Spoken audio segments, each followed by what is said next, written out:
everyone. I had my previous interview less than a week ago, but today I'm ready for another one. On the other side of the call, I have the Swedish IGL LNZ from Young Ninjas. LNZ, I'm sorry. How is your day? Yeah, it's been good. I've just prepared for prac and then yeah, yeah, it's just good. It's good if it's good if it's good. I accidentally misspoke your nickname, but I actually tried to decrypt it, and so far I came into a conclusion that it's kind of like a short version of your real name. Is that how it is, or is there a deeper meaning? Yeah, exactly. I used to have really random nicks before LNC, but then my friend just came. You should just have this. It's a shortcut for your name, and it's just a C instead of an S. And then I Mm-hmm. just took it. Yeah, I mean it's simple, but it works and it's pretty easy to remember.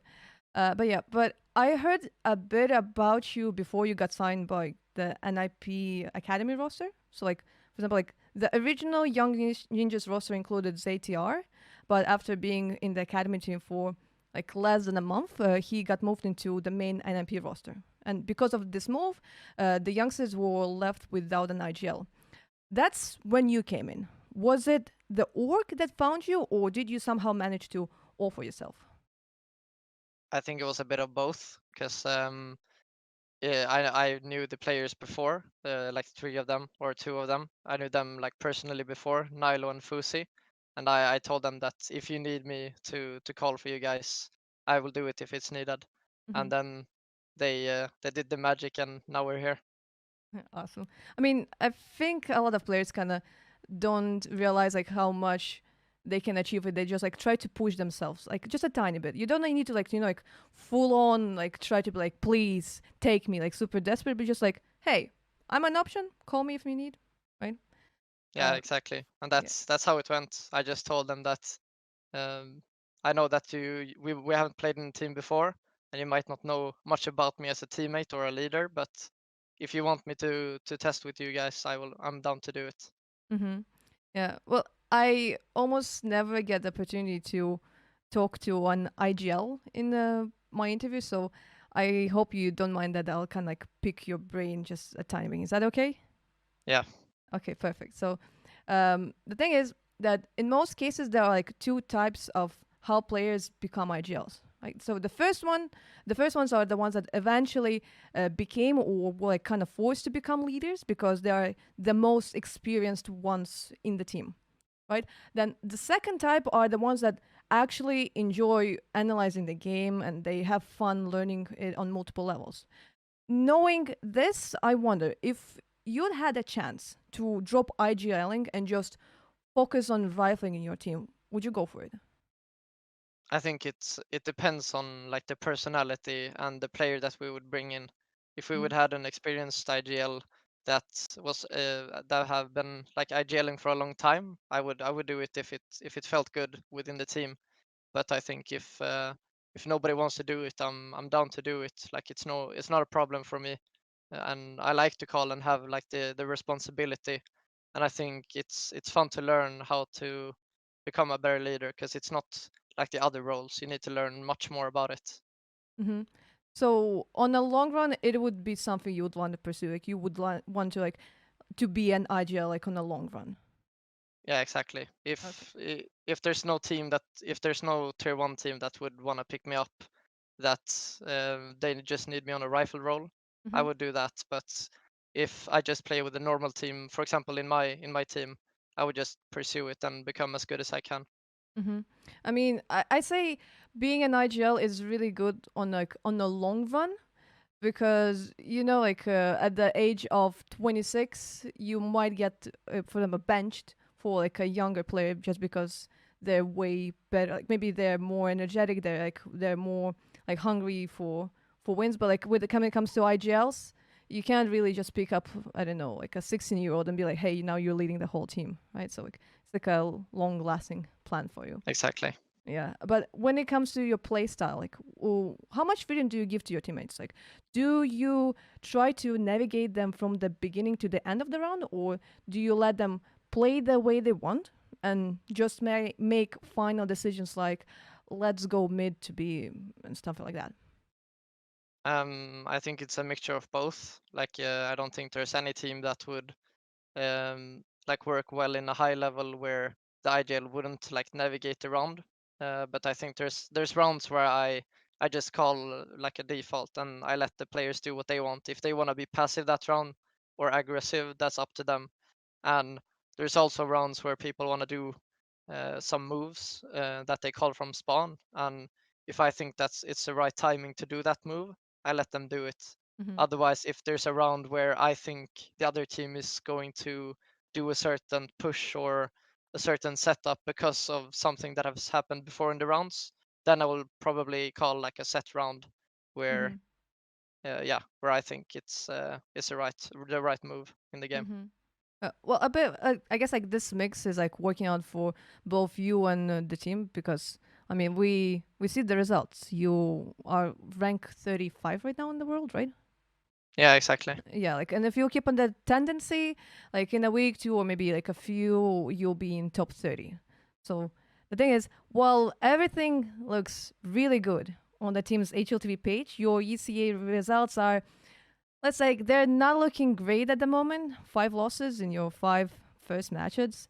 I really wonder, is it because you're playing so much outside of ECA that you simply don't have the time to prepare against your advanced opponents? Or is it because your opponents just have too much material to anti-threat against you? I think the second thing that you said, that people are watching our games when a team is really getting results and going up in the ranking, people will start doing their homework and see what these teams are actually doing, what's working for them. And I think in some games in ECA we can see that they just hard anti-stratted us, and when we don't have that much prac, we might also not have time to do new things. Mm-hmm. So I think it's hard when they know exactly what we like to do and what is working for us, and also when you can sometimes fall in that mindset that these ECA games that is a best of one before the playoffs, that is not HLTV, might not matter as much. But we try to work on that we see every game just as important as the HLTV ones. Mm-hmm. I mean, I also guess maybe some teams also maybe try hard a bit more against you because they kind of feel like we need to like we prove something if we win against you, you know, like hey, we won against a top 35 team, like we'll take you serious, we'll actually prepare. And if they're playing against some kind of just I know like an FPLC mix, they'll be like "Ugh, it happened, you know, like whatever happens. Yeah, uh, exactly. but yeah, but it's sort of like unfortunate, but I think it's like the right call to actually focus on more like on the games that give you HLTV because most TOs don't really care if you have a good results in advanced. You might be 16-0, but if you don't have HLTV, they'll like not even look at you and you'll not get to invites. But by what you're doing right now, like grinding those low tier tournaments, you manage to reach pretty good results and you might start getting invites into like way better tournaments, like way more like higher tier. As an academy team, your growth is sort of limited, since even if you get pretty high in the rating, you'll most likely not be able to participate in high tier tournaments, calls, or even like open qualifiers, right? So if NIP, like the main roster, is already playing it, it might be a really hard question to answer because maybe it's not even something you've talked about with your org, but is there some sort of plan in case you guys reach the ceiling? There's not really a plan, but we haven't really spoke much about it, but we know it, we're aware of it. And I think the only thing that can happen is that we perform that good that another org actually want to buy us out. Uh, but that's not something we plan on doing, because we like our situation now.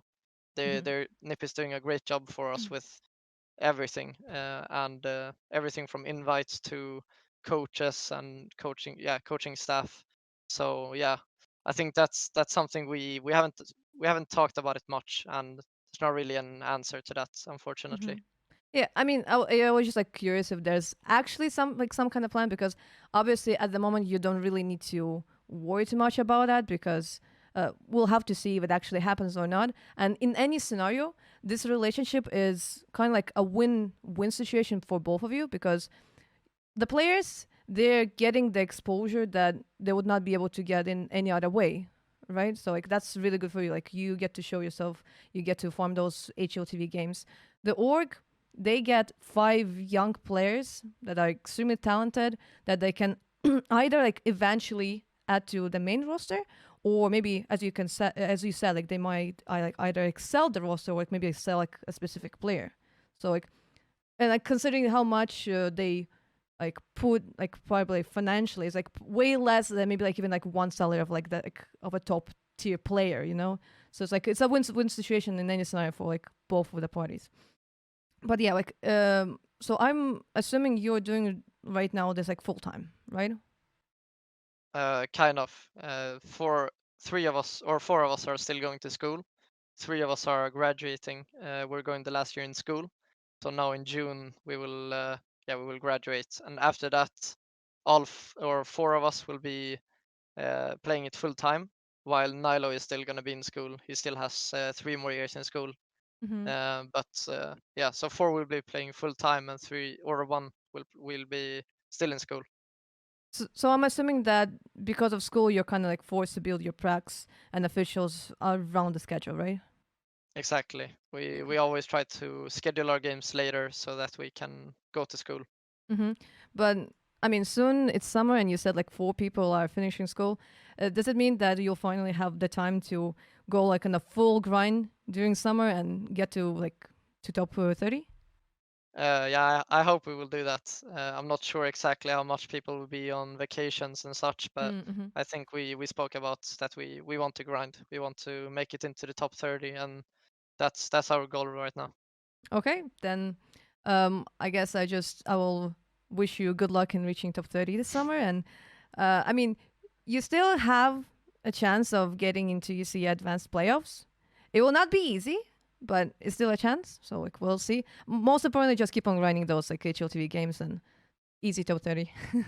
Yeah, thank you. uh, if I recall correctly, like in about an hour, you're going to have a prac, right? Exactly.